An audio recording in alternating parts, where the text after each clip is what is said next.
서로 좀 인사 나눌까요? 지난 한 주간 동안 평안하셨습니까? 집사님 기도해 주셔서 잘 지냈습니다. 그 말 하려니까 좀 이상하죠? 기도 안 했는데 기도해 주시라고, 그렇죠?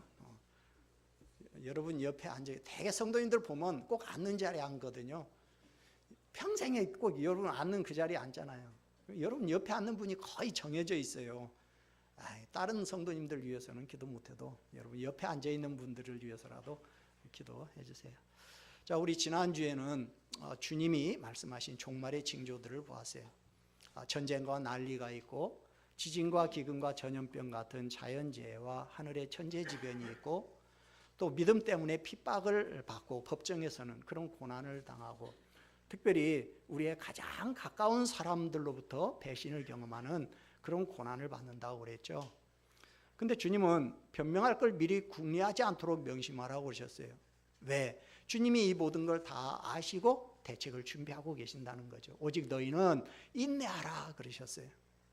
자, 오늘 계속해서 종말의 징조를 봅니다. 20절 같이 읽습니다. 너희가 예루살렘이 군대들에게 에워싸이는 것을 보거든 그 멸망이 가까운 줄을 알라. 자, 예수님은 제자들이 보는 그 아름답고 웅장한 성전이 하나님의 심판으로 파괴될 걸 예언하시면서 그날에 있을 일에 대해서 좀 더 구체적으로 말씀하셔요. 예수님은 이제 시공간을 초월해서 40년 뒤에 일어날 예루살렘의 멸망을 말씀하셔요. 마태와 마가는 이 예루살렘 멸망 예언을 다니엘의 예언을 바탕으로 해서 멸망에 가증한 것이 거룩한 것에 선 것을 보거든 그렇게 말했어요. 근데 누가는요, 그 다니엘서에 멸망에 가증한 것이 거룩한 곳에 선 것이라는 이 묵시를 풀어가지고 구체적으로 예루살렘이 군대들에게 에워싸이는 것으로 이렇게 표현을 하고 있어요. 그러나 분명한 것은 예수님이 말씀하시는 역사의 끝과 다니엘의 예언이 밀접하게 연결되어 있다는 거죠.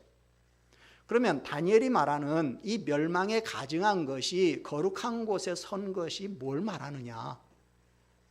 멸망에 가증한 것이라는 것은 황폐를 초래하는 몹시 혐오스러운 것을 말하는데 우상을 말합니다. 그러니까 하나님께 제사하고 예배하는 이 성전에 우상이 세워지는 것, 이건 유대인들로서는 상상할 수 없는 일이죠.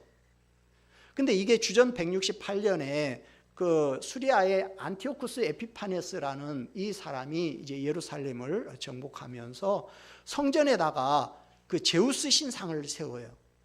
이걸 말하고 있는 거죠. 예수님은 이미 과거에 있었던 지금 그 사건을 회상하면서 지금 오늘 이 말씀을 하고 있는 거예요. 그걸 누가는 뭐라고 했느냐? 예루살렘이 군대들에게 포위를 당하는 것으로 묘사하고 있어요. 이건 70년에 그 로마의 그 티투스 장군에 의해서 성전이 점령당하고 그 독수리 깃발, 이건 이제 로마 황제를 상징하는 그 문양이죠. 그게 성전에 이렇게 꽂힌 사건을 지금 말하는 거예요. 그러니까 스스로를 신이라고 하는 이 로마 황제의 깃발은 이건 하나님 보실 때도 유대인들을 볼 때에도 이건 가증한 것이죠. 성전에 꽂히면 안 되는 거죠. 결국 로마의 디도 장군이 이끄는 군대가 대규모로 이제 예루살렘 성을 포위하게 될 걸 지금 말씀하신 거예요. 그러면 이제 멸망이 가까웠다는 거죠. 그러면서 21절 같이 봅니다. 그때 유대에 있는 자들은 산으로 도망갈 것이며 성내에 있는 자들은 나갈 것이며 촌에 있는 자들은 그리로 들어가지 말지어다. 자, 세 종류의 사람들을 향한 경고가 나와요. 근데 세 가지 다 핵심은 하나예요. 빨리 예루살렘 성을 떠나라는 거예요. 유대에 있는 자들은 산으로, 성 내에 있는 자들은 성 밖으로, 성 밖에 촌에 사는 자들은 성 안으로 들어가지 말고 다른 곳으로 도주하라는 거예요. 즉 전쟁이 나서 예루살렘이 포위를 당하면 이제 멸망이 가까운 줄 알고 빨리 예루살렘 성 밖으로 도망가라는 거예요. 여기 산으로 도망가라 그랬는데 구체적으로 말하면 유다 산지로 도망가라는 건데요. 유다 산지에는 이 동굴이 굴이 많아요. 그래가지고 이제 피할 수 있는 곳이 많아요. 자, 여기서 지금 도피 장소인 산과 대조되는 개념이 예루살렘의 성전이 있는 예루살렘이거든요. 자, 시온으로 상징되는 유대교의 그 중심지인 예루살렘이나 그곳에 있는 성전은 이제 더 이상 종말론적인 피난처로서의 기능을 상실했다는 거예요. 그러니까 저기 예루살렘 성을 포위하면 그냥 잊지 말고 적극적으로 몸을 피하여서 구원을 얻으라는 거예요. 자, 우리가 알기에 예루살렘 성은 하나님 나라의 도성이죠. 다윗이 여부수 족속으로부터 이 빼앗은 뒤로 이스라엘의 도성을 삼은 이래로 예루살렘 성은 언제나 하나님 나라의 도성이에요. 그런데 오늘 예수님 말씀에서 예루살렘 성은 멸망당할 세상을 지금 상징하는 장소로 나오고 있어요. 제가 성경의 예언은 복합성을 가지고 있다고 말씀드렸어요. 그러니까 예수님의 말씀은 지금 성경 예언의 특징인 그 예언의 복합성에 비춰서 지금 말씀을 하는 거예요. 즉 1차적으로는 AD 70년에 있을 예루살렘의 멸망을 지금 말씀하고 있는데, 근데 이것이 궁극적으로는 그리스도의 재림으로 이루어질 종말의 세상의 멸망에 대한 예언이란 말이에요. 그러면 왜 하나님의 도성인 예루살렘이 세상의 상징으로 인용이 되고 있냐? 왜 하나님 나라의 도성인 예루살렘 성이 세상의 멸망을 상징하고 있느냐는 거죠. 어쩌다가 예루살렘 성이 세상의 상징물이 됐냐는 얘기예요. 지금 예수님이 말씀하시는 예루살렘은 하나님 나라의 도성이 아니라 하나님을 배신한 사람들의 도성이기 때문이에요. 하나님께서 내 이름을 거기에 두겠다라고 하신 그 예루살렘 성이 아니고요, 이제는 하나님이 더 이상 함께 할 수 없어서 떠나버린 도성인 거예요. 예루살렘은 메시아를 거부했어요. 그리고 메시아를 대적했어요. 뿐만 아니라 결국은 메시아를 십자가에 매달아 죽여버렸어요. 그래서 예수님은 이미 예수님을 거부한 예루살렘 성이 멸망할 것이라는 것을 말씀하셨어요. 누가복음 우리 이미 너무 오래됐나요? 13장 34절 35절에 보면 예루살렘아 예루살렘아 선지자들을 죽이고 내게 파송된 자들을 돌로 치는 자여, 암탉이 제 새끼를 날개 아래 모음같이 내가 너희의 자녀를 모으려 한 일이 몇 번이냐. 그러나 너희가 원하지 아니하였도다. 보라 너희 집이 황폐하여 버림받으리라 말씀하셨어요. 그러니까 지금 예수님이 말씀하시는 예루살렘은 구약의 하나님 나라의 도성인 예루살렘이 아니고요, 하나님이 보내신 메시아를 대적하고 죽인 예루살렘이에요. 결국 예루살렘은 예수님을 배척하고 부인하는 이 불신 세상을 상징하는 곳이 되어버렸어요. 그렇기 때문에 예수님은 예루살렘 성의 멸망을 이 불신 세상의 멸망을 상징하는 것으로 오늘 지금 말씀하고 있는 거예요. 그래서 첫째로 예루살렘의 멸망은 하나님의 징벌의 결과라는 거예요. 22절 같이 읽습니다. 이 날들은 기록된 모든 것을 이루는 징벌의 날이니라. 자, 이 날들이라는 건 구약에 예언된 이스라엘의 멸망에 대한 성경의 예언들이 성취되는 날이에요. 징벌의 날이라는 건 원수 갚는 날이라는 말이에요. 이걸 보면 예루살렘의 멸망이 유대인들에 대한 하나님의 의로운 심판이요 징벌이라는 것을 분명히 밝히고 있죠. 실제로 70년에 있는 그 로마 군대에 의한 예루살렘 멸망은 예수님을 메시아로 받아들이지 않고 거부한 데 대한 하나님의 어미로운 징계예요. 그래서 23절 같이 읽습니다. 그 날에는 아이벤 자들과 젖먹이는 자들에게 화가 있으리니 이는 땅에 큰 환난과 이 백성에게 진노가 있겠음이로다. 자, 유대를 향한 하나님의 의로우신 심판이 가져다주는 참혹함을 말하는데요, 예수님이 말씀하시는 그 날에는 환난에 처한 사람들의 고통이 클 거라는 거예요. 얼마만큼? 아이벤 자들과 젖먹이는 자들에게 화가 있을 만큼. 자, 여러분, 임신한 여자 그리고 이제 갓난 아이를 가지고 있는 젖먹이는 여자는 어떤 경우에도 가장 먼저 보호받아야 할 대상들이에요. 그런데 임신한 여자와 젖먹이는 여자에게 화가 있다는 얘기는 조금도 사정을 봐주지 않고 무자비하고 철저한 심판이 이루어진다는 거예요. 하나님은 인간의 죄에 대해서 무한한 인내심을 가지고 오래 참고 기다려 주셔요. 그러나 언제까지나 그런 건 아니고 때가 되면 이제 하나님께서 무자비한 환난을 허락하셔요. 그때는 이제 긍휼이나 인정이라고는 전혀 기대할 수 없는 환난이 믿지 않는 자들에게 임하게 되는 거예요. 임신했거나 아니면 젖먹이를 안고 있기 때문에 빨리 도망갈 수가 없죠. 결국 무자비한 살육자들의 칼에 피해를 볼 여지가 크죠. 그러니까 장차 있을 재난은 대상을 가리지 않는다는 거예요. 세상에서 가장 보호받아야 할 사람들까지 재난이 미치게 된다는 거예요. 그러므로 전쟁이 나서 예루살렘이 군대에 포위당하면 멸망이 가까운 줄 알고 빨리 성 밖으로 도망가라는 거예요. 지금 예수님은 얼마 후에 있을 로마 공격에 대해서 말씀하시면서 당신의 말씀을 순종하는 자들이 생명을 보존할 수 있는 길을 지금 가르쳐주고 계시는 거예요. 물론 이 말씀은 1차적으로는 예루살렘 함락과 관련된 예언입니다. 그러나 궁극적으로는 아까 말한 것처럼 세상 종말에 관한 예언이에요. 그러므로 종말을 살아가는 오늘 우리도 하나님 말씀에 따라서 하나님 말씀 안에서 오늘 예수님 말씀 안에서 자구책을 구해야죠. 성도들은 이 멸망당할 세상 예루살렘에 있으면 안 되고 그곳에서 빨리 빠져나와야 해요. 소돔성은 이미 하나님께서 멸망하기로 작정하신 성이에요. 그러니까 거기서 살아남는 길은 뭐냐? 하루라도 빨리 소돔성에서 빠져나와서 멀리 도망가는 거예요. 근데 소돔성이 멸망당할 때 소돔성을 빠져나가라는데도 롯이 머뭇머뭇하고 지체를 해요.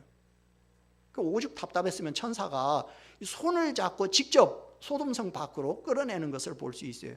무슨 말이죠? 멸망의 자리에서 긴급히 도망치는 게 얼마나 중요한가 하는 걸 보여주고 있는 거죠. 나중에 이제 이 경고를 기억해놨던 그리스도인들은 유대 전쟁 중에 69년에 베스파시아누스가 이 로마의 이제 황제가 되기 위해서 로마로 돌아가요. 그러면서 그 군대 이제 지휘권을 이양권을 자기 아들인 티투스에게 이양을 합니다. 근데 그 과정 중에 잠깐 예루살렘 포위를 풀어요.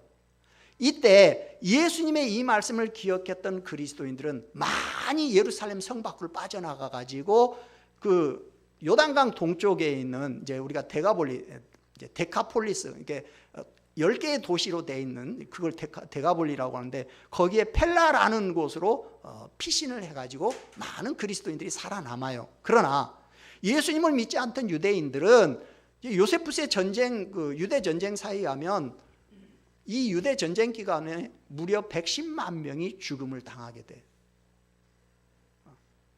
그 가운데는 여자들과 유아들이 많이 포함이 되어 있어요.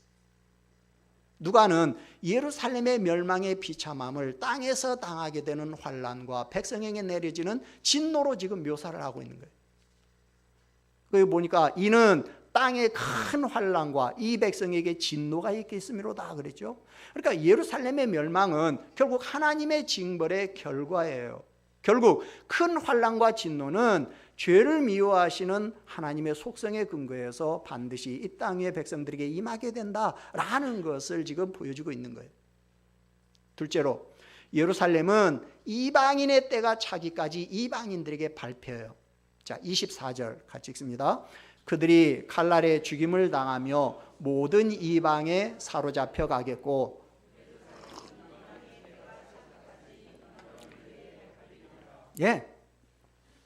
아까 말한 것처럼 요세푸스는요 원래 유대의 이제 장군이었어요. 근데 결국 티투스에게 결국 이제 포로로 잡혀요. 근데 결국 티투스 편에 서게 돼요. 그래서 살아남아요. 이름이 요셉이에요, 요셉. 근데 이게 이제 요세푸스로 이렇게 되는 사람인데 그 사람이 이제 나중에 티투스 휘하에서 이제 유대 전쟁사를 이제 기록하는데 거기 보면 오늘 누가가 예언해 놓은 이 예언이 이스라엘 역사에서 그대로 이루어졌다는 걸 보여주고 있어요. 아까 말한 것처럼 이 3년 동안 이제 포위하는 동안에요. 그 안에서 극심한 기근으로 자식을 잡아먹을 정도로 아주 극심한 기근으로 수많은 사람이 죽고 그 다음에 나중에 멸망당해서 다 죽어요. 그래서 결국 110만 명이 죽고 9만 7천 명이 포로로 끌려가고 이제 흩어지는. 그리고 이 예루살렘은 그 다음에 어떻게 된다? 이방인의 때가 찰 때까지는 이방인들에게 짓밟힌다는 거예요. 자, 이게 말하는 이방인의 때라는 건요, 유대인을 향한 징벌의 시간이면서 동시에 이방인을 향한 은혜의 시간입니다. 결국 그리스도의 초림부터 재림까지의 시간을 지금 말하는 거예요. 이 기간 동안은 지금까지 구속사의 자리를, 그 주역의 자리를 차지했던 유대인들 대신에 이제는 이방인들이 구속사의 주역의 자리를 차지하게 된다는 거예요. 그러니까 이방인의 때인 거예요. 이 때가 바로 오늘 우리를, 이 때를 말하는 거죠. 우리가 사는. 바울은 로마서 11장 25절에서 이 그리스도의 이 때를 이렇게 표현을 했어요. 이방인의 충만한 수가 들어오기까지 라는 표현을 사용하고 있어요. 그러니까 그때까지는 유대인들은 뭐예요? 이방인들에게 밟히는 역사라는 거예요. 즉 고난받는 역사가 계속된다는 얘기예요. 그래서 실제로 이제 예루살렘이 멸망된 뒤에 그들은 계속해서 뭐예요? 로마에 의해서 지배를 받게 돼요. 유대인들은 다 뿔뿔이 흩어졌고 디아스포라로. 그리고 그 땅은 다시 이슬람교를 믿는 그 사라센 제국의 지배를 받게 되고 나중에는 역시 이슬람교를 믿는 오스만 투르크, 오늘날 그 터키의 지배를 받게 되고, 그리고 지금은 유대인들이 이스라엘이라는 나라를 세웠지만 지금의 이스라엘 역시도 예수님을 믿지 않는 이방인들에 불과해요. 이 이방인의 때는 많은 이방인들이 예수님을 영접하고 모심으로 구원을 받는 영광스럽고 축복의 시기죠. 즉 과거 유대인들이 하나님의 선택을 받아서 율법을 받은 백성으로서 혜택을 누렸듯이 이제는 이방인들에게 구원의 문이 열린 시기예요. 그런데 약속된 메시아의 초림을 믿지 못함으로 유대인들이 심판을 받은 것처럼 이 시기에도 역시 그리스도를 믿지 않는 자들은 하나님의 엄정한 심판을 받게 될 겁니다. 하나님 나라의 도성이었던 예루살렘은 메시아를 배척하고 죽임으로 이방인들의 구원이 끝나는 그날까지 이방인들에게 짓밟히게 된다는 거예요. 셋째로 불신 세상의 결국은 불신 예루살렘과 같기에 그곳에서의 삶은 공고와 두려움뿐이라는 거예요. 자, 25절 같이 읽습니다. 1월 성신에는 징조가 있겠고 땅에 서는 민족들이 바다와 파도의 성난 소리로 인하여 혼란한 중에 곤고하리라. 자, 1월 성신에는 징조가 있겠다. 이건 자, 우리 11절에서 하늘로부터 큰 징조가 있을 것이라는 말씀대로 그리스도 재림 직전에 있을 천재지변을 말합니다. 천재지변은 그리스도 재림의 마지막 결정적인 징조죠. 그래서 요한계시록을 보면 항상 마지막 심판 재앙은 천재지변에 의한 거예요. 요한계시록 6장 12절부터 보면, 그냥 시간 없으니까 제가 읽어드릴게요. 내가 보니 여섯째 인을 떼실 때 큰 지진이 나며 해가 검은 털로 짠 상복같이 검어지고 달은 온통 피같이 되며 하늘의 별들이 무화과 나무가 대풍에 흔들려 설익은 열매가 떨어지는 것 같이 땅에 떨어지며 하늘은 두루마리가 말리는 것 같이 떠나가고 각 산과 섬이 제자리에서 옮겨진다. 자, 여섯 번째 인 심판은요, 역사의 끝에 일어날 최후의 심판에 대한 묘사인데요. 먼저 큰 지진이 있대요. 그 다음에 해가 검은 털로 짠 상복이 검어지듯이 그렇게 빛을 잃게 된대요. 그 다음에 별들은 이 태풍에 막 선과실 막 떨어지듯이 별들이 떨어지게 된대요. 그 다음에 하늘은 두루마리가 말리는 것처럼 사라진다는 거예요. 그리고 산과 섬이 움직인다는 거죠. 아마 대격변이, 노아 홍수 시대만큼이나 대격변이 있을 거란 얘기인데요. 이건 결국 종말론적인 심판을 묘사하는 내용이에요. 그리고 요한 이제 8장 12절에 보면 계시록에 넷째 천사가 나팔을 부니 해 3분의 1과 달 3분의 1과 별들의 3분의 1이 타격을 받아 그 3분의 1이 어두워지니 낮 3분의 1은 비추임이었고 밤도 그러하리라. 자, 이건 애굽에 내린 10개의 재앙 중에 9번째 흑암의 재앙을 배경으로 하고 있는 건데요. 해와 달과 별이라는 것은 하늘에 있는 천체들이죠. 우리 지구의 삶과 아주 밀접한 관계를 맺고 있는 것들이에요. 우리 지구의 모든 에너지는 다 햇빛과 태양으로부터의 열에 의존해서 우리가 살아가고 있죠. 근데 태양을 비롯한 이 천체들의 큰 변화가 일어난다. 그러면 결국 이 지구에 사는 생명체에게는 치명적인 영향을 줄 수밖에 없는 거죠.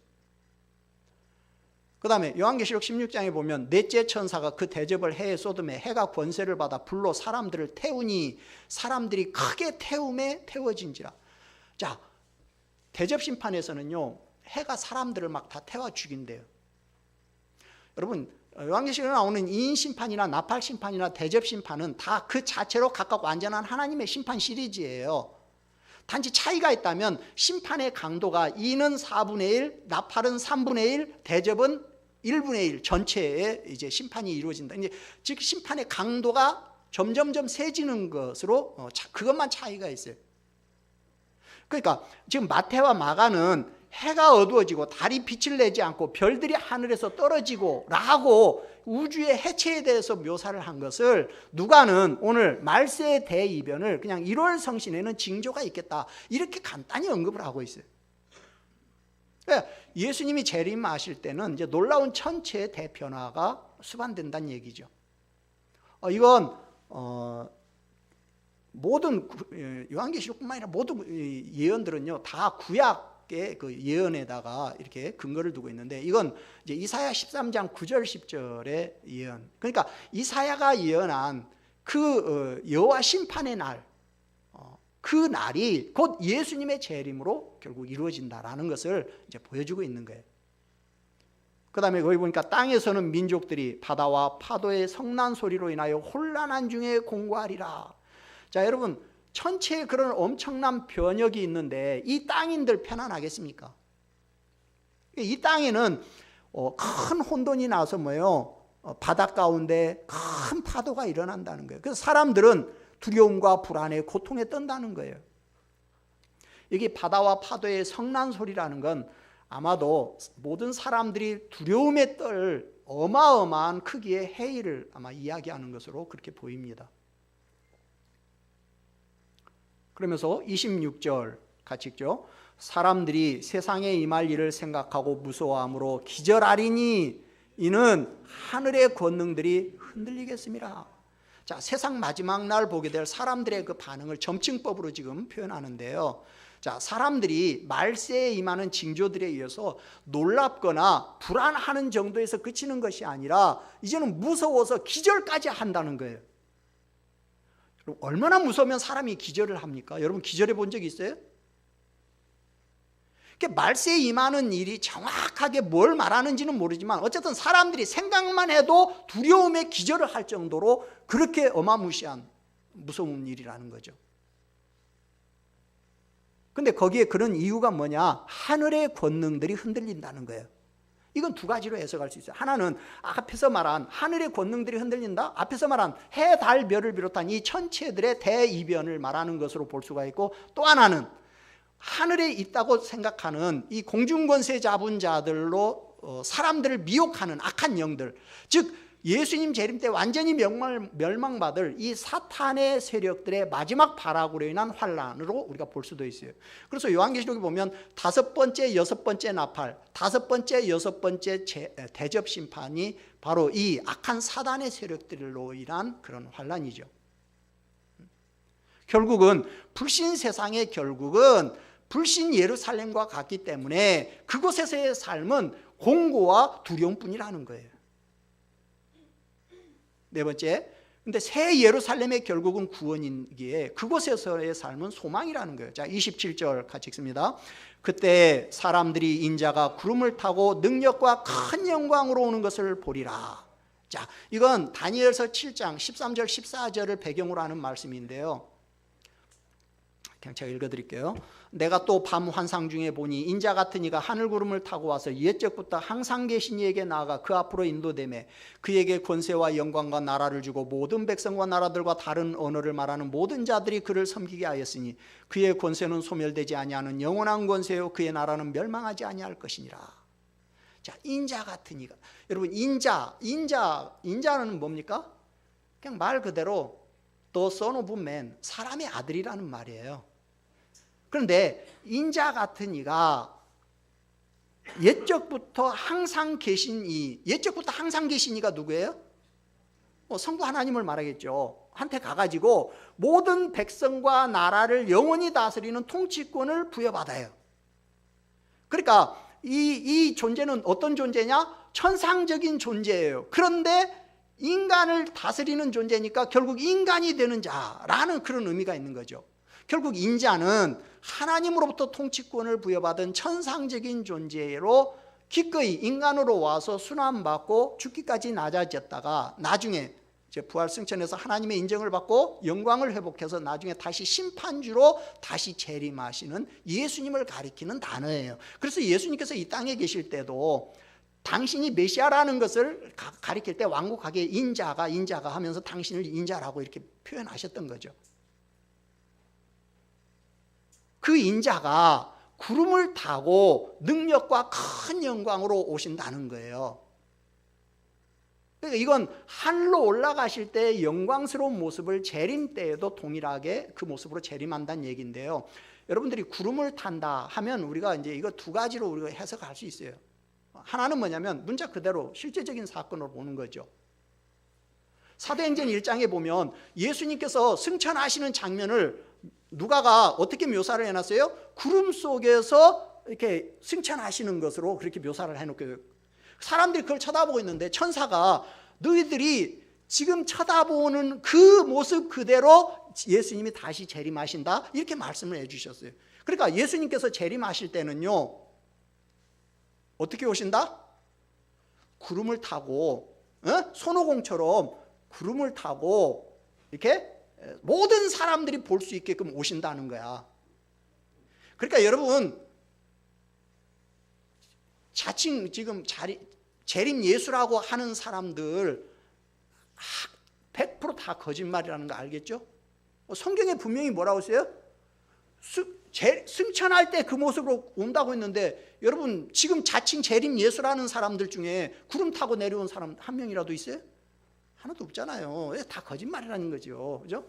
그다음에 이건 또 하나는 상징적으로 해석할 수 있어요. 왜? 구약 성경에서 구름은 항상 셔키나라고 해가지고 하나님이 임재할 때 하나님은 영이시기 때문에 보이지 않는 존재이기 때문에 인간들의 육신의 눈으로 하나님이 여기 임재하셨다는 걸 보여줄 수 있는 수단으로 나타낸 게 구름이에요.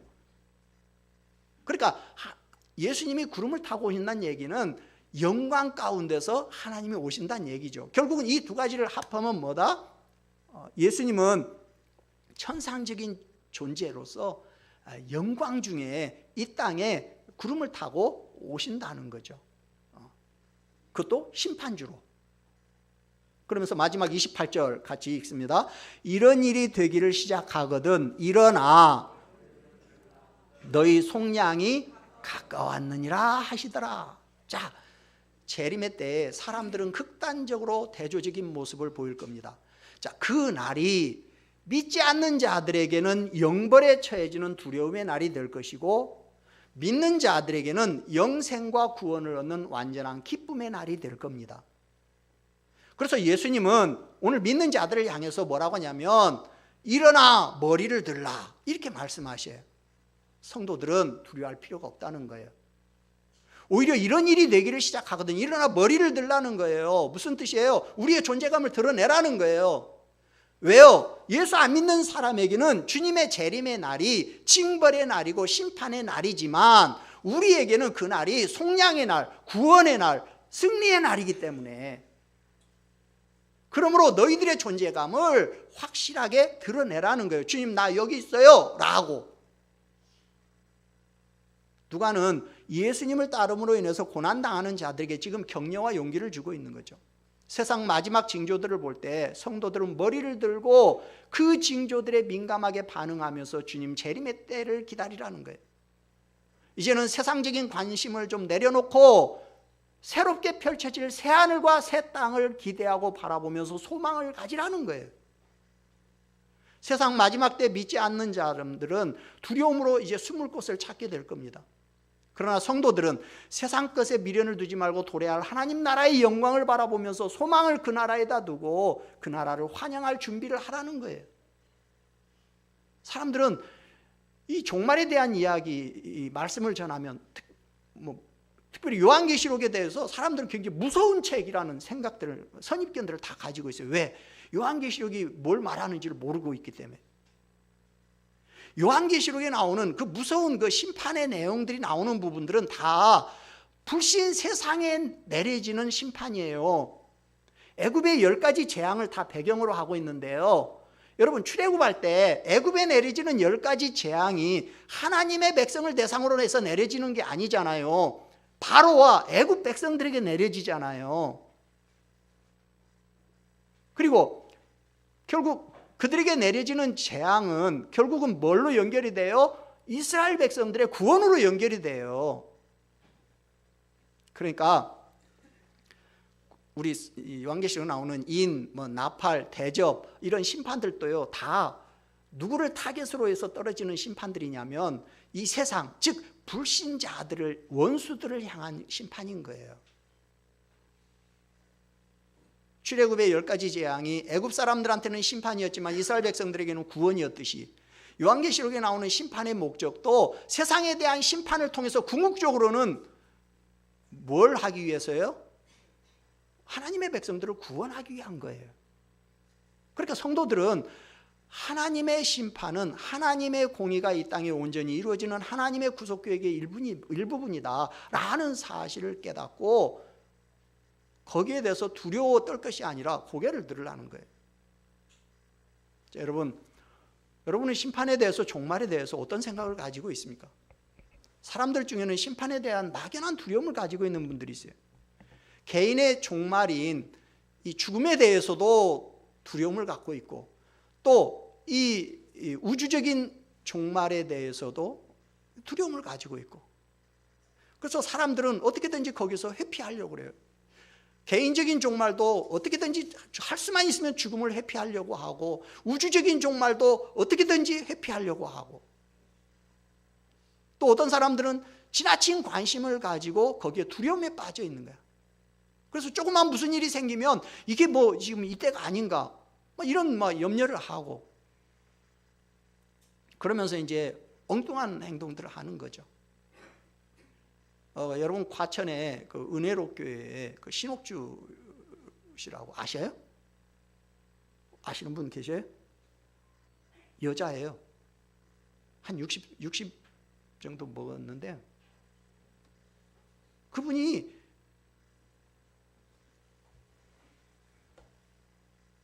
이제 종말이 가까웠다고 해가지고 그 성도들에게 돈을 받아갖고 남태평양에 있는 피지라는 곳으로 성도들을 이렇게 이주시켰어요. 피지는 물도 깨끗하고 공기도 깨끗하고 날씨도 따뜻하고, 그리고 이제 그 IS 거기에 의해서 식량이 부족하게 되는데 식량을 대비해야 한다. 그래가지고 거기 가서 농사지한다. 그래가지고 한 사람당 적게는 수백만 원, 많게는 1억 원 넘게 이렇게 받고 400명 넘는 자기 성도들을 그 피지 섬으로 보냈어요.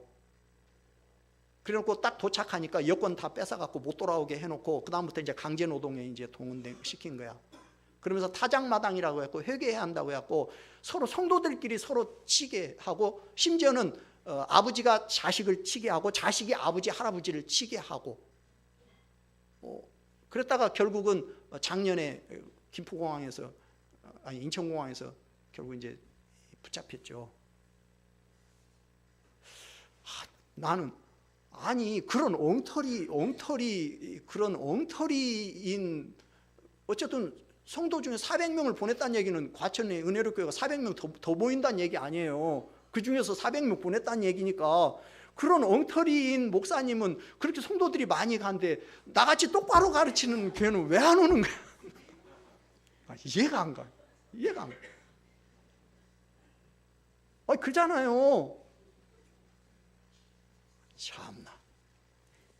사람들이 그냥 언제는 무슨 마야 달력에 끝 12월 24일까지밖에 없어가지고 종말이 이루어진다고 사람들이 막 산으로 이렇게 가고, 왜 오늘 산으로 가라고 했다는 거지. 이렇게 사람들은 종말에 대해서, 심판에 대해서 막연한 두려움을 가지고 있어요. 여러분들은 어때요? 우리는 주님 재림과 심판에 대해서 바로 알아야 해요. 종말에 대해서 바로 알아야 해요. 첫째로 종말은 우리에게 징벌의 날이 아니라 상급을 받는 날이에요. 종말은 두려움의 날이 아니라 승리의 날이에요.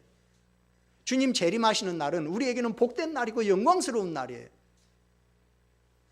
그 날이 지금 다가오고 있단 말이죠. 그러나 그 심판의 대상은 불신 예루살렘이에요. 오늘 지금 예루살렘 성을 지금 예표로 해서 보여주고 있는 바로 그 불신 예루살렘. 예수님을 거부하고 예수님을 대적하고 예수님을 못 박은 곳, 그 사람들.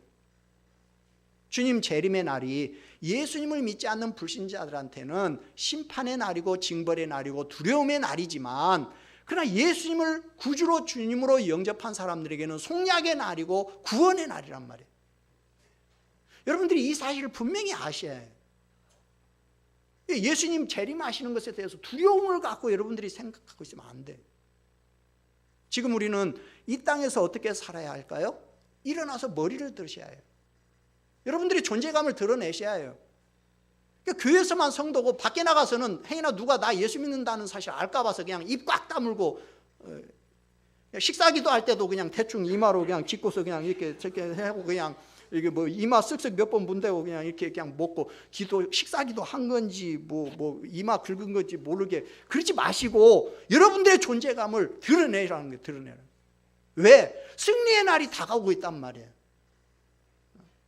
내가 예수님 믿는 사람이라는 존재감을 확실히 드러내시라는 거죠. 그리고 지금 어렵더라도 참고 인내하시라는 거죠. 왜? 주님이 오시면 반전이 일어난다는 얘기죠. 여러분, 그날을 준비하십시오. 그날의 영광을 누리려면 지금부터 준비하시고 주님 맞을 준비를 해요. 어떻게? 지금 살아있음에 대해서 먼저 감사하세요. 네. 지금 내가 이렇게 숨쉬고 살아있다는 것에 대해서 여러분 감사하셔야 해요. 감사하셔야 해요. 영국에 살던 두 아이 엄마인 샬롯 키틀리라는 사람, 36살에 죽었어요.